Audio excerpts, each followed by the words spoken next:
প্রথমত আহ, আহ, ব্যক্তিগতভাবে আসলে আমি এখনো জামাতের অবস্থান এটার ব্যাপারে কি সেটা আমার আমার জানা নেই।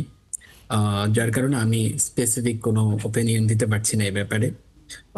তবে যে নারীর ক্ষমতায়ন আমরা সবাই চাই, এবং এটা এটা আমি মনে করি যে আমার ইসলামী এটা পজিটিভলি নেয় এবং নিবে, অতীতেও নিয়েছে, আগামীতেও নিবে।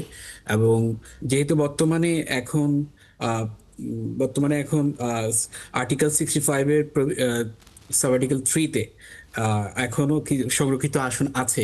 নিশ্চয়ই যদি পাবলিক পারসেপশন অনুযায়ী তারা নিশ্চয়ই পজিটিভ চিন্তা করবে, এবং এর বাইরে আসলে আমি আর কোনো ওপিনিয়ন দিতে চাচ্ছি না এই ব্যাপারে। না না, ধন্যবাদ। সাধারণ আসনে সাজাদ আলী ভাই, জি। জি। সাধারণ আসনে নারীর মনোনয়ন 30টি জি। আসনে আসনে তো সেটা আনুপাতিক হারে হবে, যেটি জি। হয়ে আসছে বিগত জি। সংসদগুলোতে।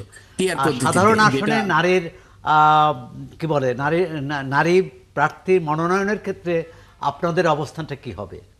আম, আসলে এই ব্যাপারটা আমার পার্সোনালি জানা নেই, সেই জন্য আমি ওপিনিয়ন আচ্ছা, দেওয়া থেকে দলের একজন বিরত নেতা থাকবো। হিসেবে আপনার ব্যক্তিগত মত কি?